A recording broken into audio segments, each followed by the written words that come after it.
Now, Kipchumba Murkomen asked Jeff Koinange a very tough question. And I want to answer Kipchumba Murkomen.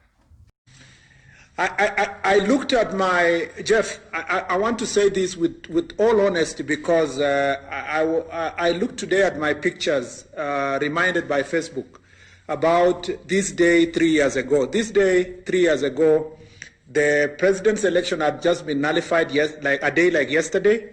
And today, myself, I was the only politician inside the president's chopper. So I was with the president on security and the DP in another chopper.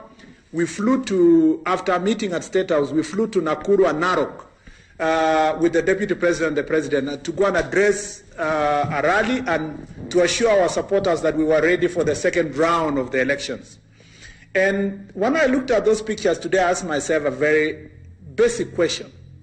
What became of that Uhuru Kenyatta that today he chased William Ruto from a house in Mombasa? That it is the same Uhuru Kenyatta who is arresting everybody who is associated with the deputy president. It is the same Uhuru Kenyatta who has not given the deputy president any responsibility, neither does even invite him for important meetings in the name of using COVID as an excuse. It is the same. Let me ask one simple question. William Ruto decided to support Uhuru Kenyatta in 3 elections, and even way before, in the year 2002. What is that one scene that if I met the president today, I'll look at him eye to eye and ask him, what is that one simple mistake that washes away all the good things William Ruto did for him from 2002 to winning the first election, to a second election, to a rerun? Now, that's Kipchumba Murkomen asking very tough and difficult question. And that's one question which most Kenyans have actually been asking. What really transpired between President Uhuru Kenyatta and his deputy William Samoei Ruto? Today, I want us to look at the 6 political miscalculations which led to the strained relationship between President Uhuru Kenyatta and his deputy William Samoei Ruto. But before we do that, if you're watching this video for the first time, just take a second or two and click the subscribe button so that next time we produce a video like this, YouTube will automatically notify you. Because on this channel, what we do is we analyze politics, and we analyze politics in a way you can't find it anywhere else apart from this channel. So take a second and click the subscribe button. Now back to the main issue. What really transpired between the Deputy President William Samoei Ruto and his boss, President Uhuru Kenyatta? For us to understand that, and before we go into the miscalculations, the 6 miscalculations, politics has its rules. And I think people like Kipchumba Murkomen failed to notify the deputy president that he was actually breaking some rules in politics. Now, let me take you through some 5 rules which I think the deputy president didn't observe. 5 rules of politics. The first rule is that you can't tell or you can't control how long your stay or your time in power will be. You can't tell. So when you are in power, just make good use of it, because you never know. The deputy president committed this mistake of projecting up to 2037 because he knew he was going to be in power for 10 years. Uhuru Kenyatta was also going to be in power for 10 years. Basically, the deputy president was going to be the deputy president, very powerful one, for 10 years. And then another powerful president for another 10 years. But in politics, you can't control how long your stay in power will be. So he committed that. Now, the second rule which the deputy president did not observe is that nobody in politics is irreplaceable. Anybody can be replaced. The deputy president believed that the president could not replace him. His allies believed, rightly so, that the president could do nothing without his deputy. So they believed that the deputy president was at a pole position where he cannot be replaced. Everybody is actually replaceable. Everybody can be replaced. Anybody, however strong you are, you can be replaced in politics. And that's exactly what has happened in this matter. Number 3, the third rule is that you must always try to include others, especially those who are not obligated to you. The deputy president failed to observe that rule. The president is now using that. Initially, the deputy president used to talk of sisi kama Jubilee. They had won the election, right? But he continued that, sisi kama Jubilee. So by that, he was actually forgetting that the others were also Kenyans. So what the president has done is that the president has decided to bring on these other people. Normally, you should not trust your friends. You must learn to work with your enemies in politics. So by working with your enemies, when the right time comes, these are the guys who can actually come to your aid. So the deputy president failed on that. The fourth rule the deputy president did not observe is that do not say or do things you won't want to go viral. It is alleged that watu wa Tanga or the allies of the deputy president walikuwa watu wa domodomo. And at some point it is alleged that the deputy president actually told his Kalenjin nation that huyu jamaa analewa tu, so mimi ndio serikali. You know, some of those things you wouldn't want them to go public, but ultimately they find their way to public. So sometimes it's better just to die with them. So that's another mistake, another rule which the deputy president did not observe. Now, the last rule which the deputy president did not observe, rule 5, is that do not trust anybody in politics. The deputy president committed this sin by trusting President Uhuru Kenyatta, which was grave. The president told him that yangu kumi. So he swallowed that. He supported the president for 5 years. And then yaki kumi. Now the president has completed his. Is there any debt in politics? Zero. So those are some of the 5 rules in politics which the deputy president did not observe. And I blame people like Kipchumba Murkomen, because Kipchumba Murkomen, as a lawyer, as someone who understands politics, should have advised the deputy president that he was breaking certain rules in politics. Now back to the main issues. What really transpired between these two gentlemen? In my view, the deputy president miscalculated several things. The first thing the deputy president miscalculated is what I can call the entitlement mentality. Some of these things, I've actually said them before in this platform. But the first thing the deputy president miscalculated is the entitlement mentality. The deputy president believed that without him, Uhuru would be nobody. Kipchumba Murkomen repeated that. Oscar Sudi has been consistently saying that. They forgot to even go back into the history.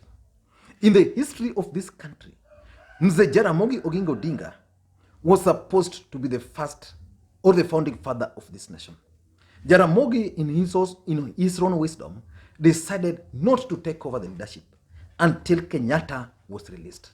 So Jaramogi, of course, Mzee Jomo Kenyatta was released and became the founding father.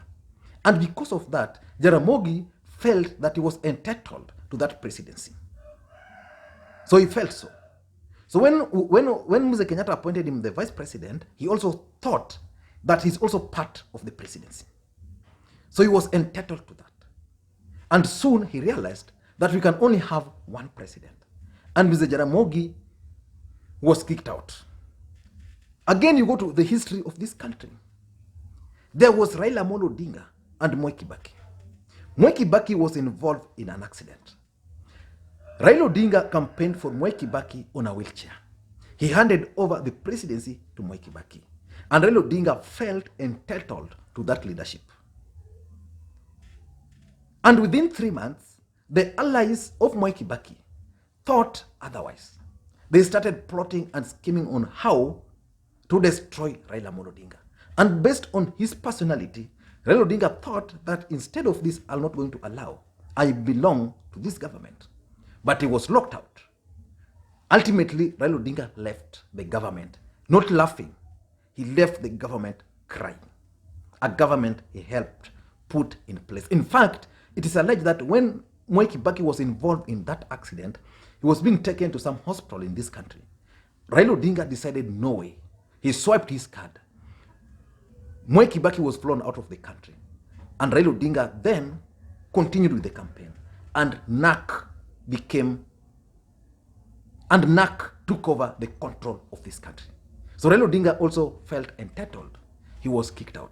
That's exactly the miscalculation the deputy president committed. He failed to understand that ultimately the only person who was the president was President Uhuru Kenyatta. And the deputy president was in fact a bit different because he was coming after the promulgation of the 2010 constitution. And in that 2010 constitution, the office of the deputy president was created. He was given some powers. But unknown to him, those powers were actually delegated. They were delegated. So these guys then decided, let's do away with this guy. So that's the first miscalculation, which I think the deputy president ought not to have done. The second one is trying to outshine President Uhuru Kenyatta. The deputy president was courting the limelight everywhere. And none other than Ndugu Francis Atwoli once put it very clearly that the president, he has never seen, because Atwoli has been here long before, Atwoli was saying that he has never seen in his entire life a deputy president attending a function in the presence of the president or with the president, and then the deputy president is not the one articulating government policies and issues, saying how they are going to do road A, road B, saying how they are doing this and that. The president is just there. So the president ultimately will have nothing to tell the people. And that's exactly what cost the deputy president the seat on the high table. I strongly believe, because these guys decided that in the second term, we are not going to allow this. They were desperate because they needed first term and second term. And if you listened to the interview by David Muradhi the other day, he alluded to the fact that walikuwa wameona huyu jamaa, so they had to stop him. So that's another mistake the deputy president committed. The third mistake, and really I don't want to consider it a mistake, was the failure to support the handshake. But again, what option was there for the deputy president? Assuming the deputy president decided to support the handshake, I mean, how would the politics have been in this country? Probably still he would have been embarrassed. But the deputy president thought that it was time for him to oppose the handshake. His boss is saying, wacha nisalimie na huyu jamaa. Yeye naye ameamua, I can't. So that's exactly the moment these guys started saying that they are going to do away with the deputy president. Because the president entered into the handshake with a political objective. And the deputy president also understood that the objective of the president was to use Raila Odinga to edge him out. So he resisted. By the time he was resisting, he still believed that the president could do nothing without him. So failure to support the handshake. But in my view, that was a good move by the deputy president. The only mistake the deputy president committed was to try to be in the middle, sometimes opposing it, sometimes supporting it. The fourth mistake the deputy president committed, in my view, was what I can call the untamed political ambitions. So far up to now, you can't pin President Uhuru Kenyatta down. The president has not said that he's not going to support his deputy. He has not said. In fact, just recently is when the president started talking about those that leadership comes from God. Just recently.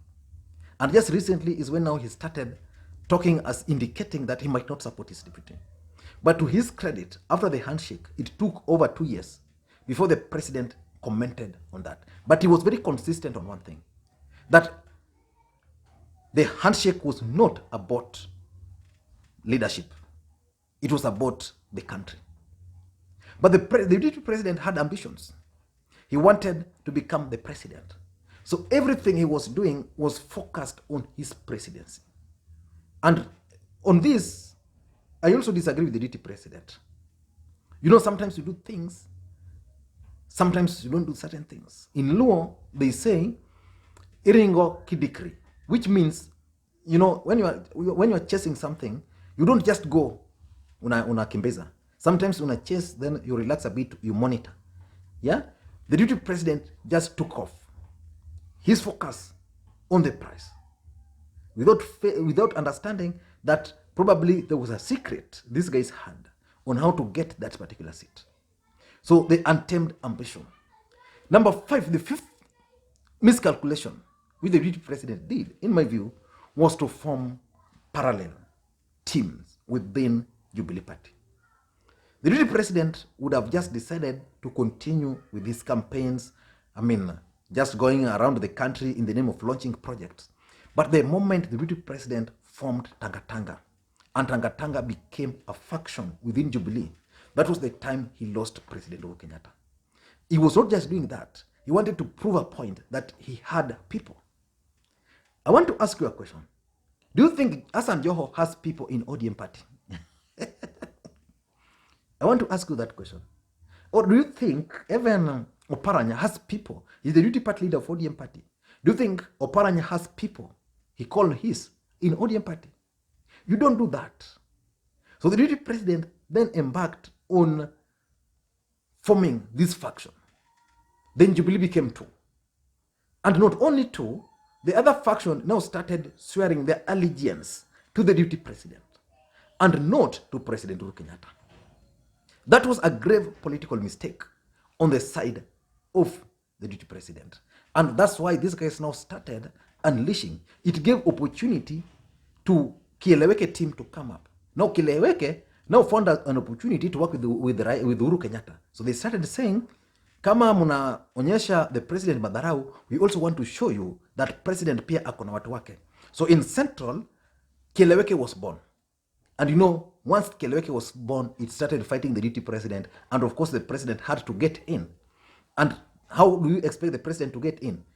He can only get in by giving moral support to Kieleweke.